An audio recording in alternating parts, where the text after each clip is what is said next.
Okay, this is the cast of Skull and Connemara by Martin McDonough, opening August 14th and running through September 6th. I'd like to hear a little bit about each of the characters. How about if we start with you, Tom? Lucky me.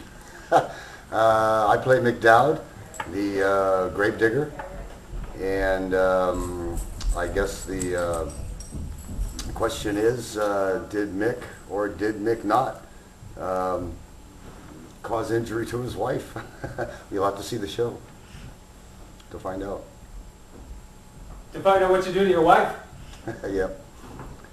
And Sheila, how about what's your character about? My character is Mary Johnny Rafferty, and I am the grandmother of these two horrible boys.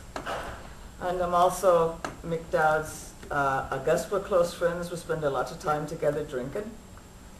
And I have a lot of doubts about his grave digging behavior and what he does with the people he digs up, and also what he actually might have done to his wife Una. Ah. I just don't know. It bothers me.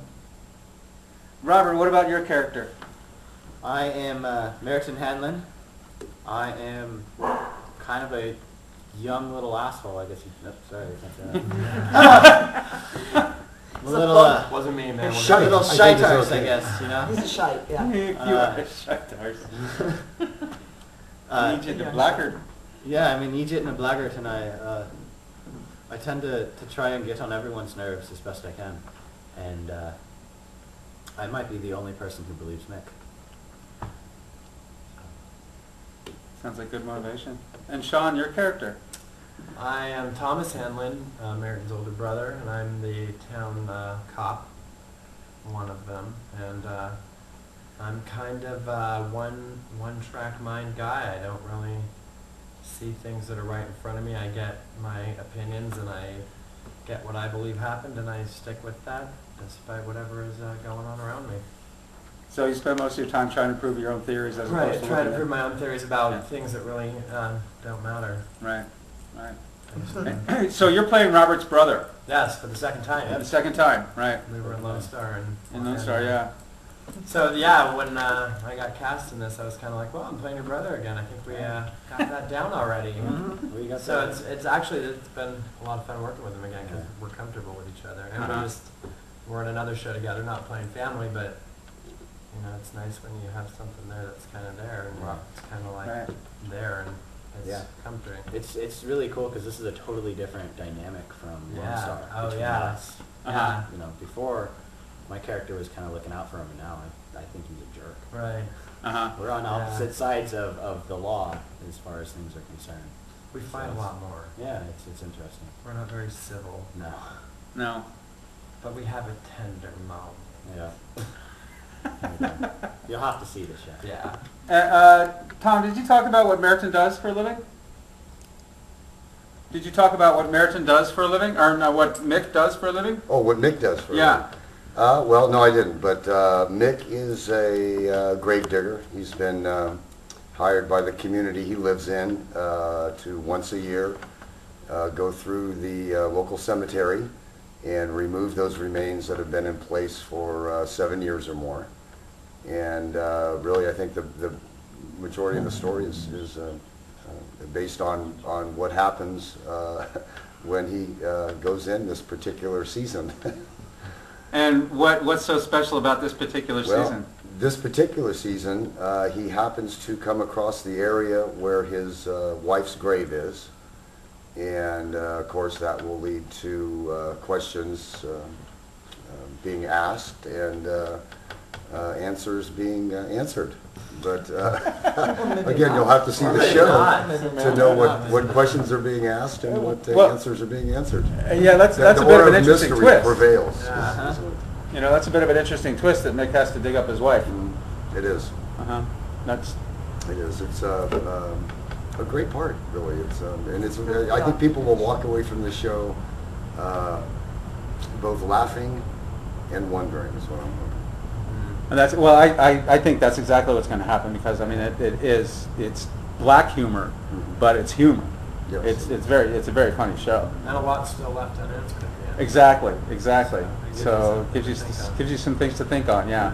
This play is Exactly. so intricately written that I've been reading this play for at least a month, and I've read it 3 or 4 times before I started doing this, and there's still things I'm finding.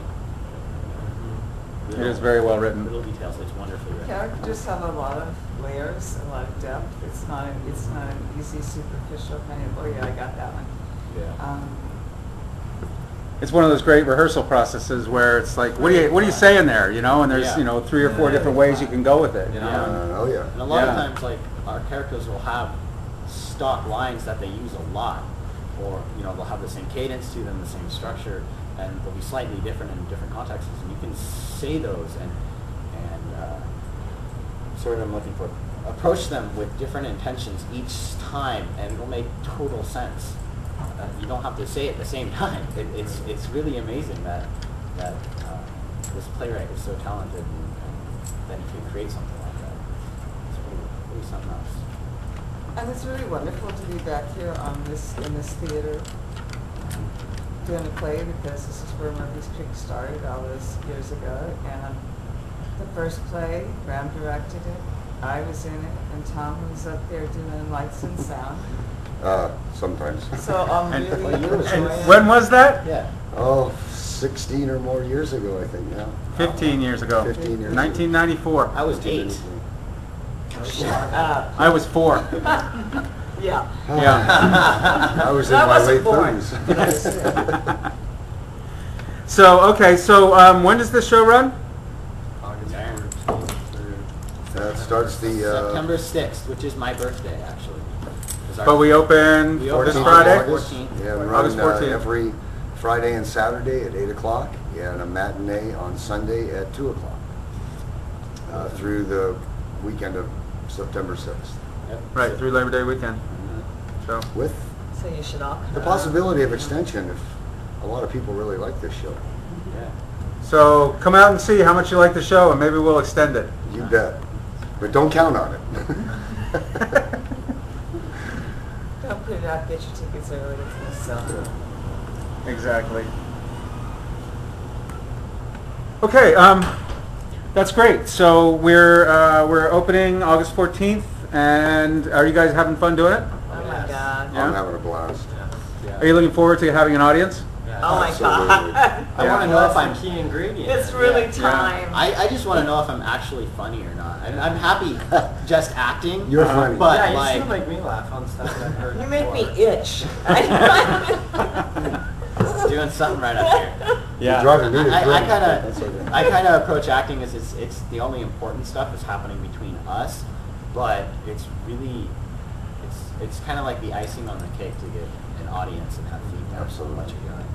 Absolutely. Well, that's a whole missing nother dynamic right now. that's a whole nother topic, isn't it? I mean, if you do a play in the woods and no one's there, does Right, the tree exactly. fall? Are you- Yeah. Well, hey, You know, I mean, I like acting for the sake of acting. Maybe I'm a dreamer, but I'm not the only one. oh, This play is full of original thoughts like that. and that wasn't one of More them. original than that. Okay, that's a good place to leave it. Thank you all very much.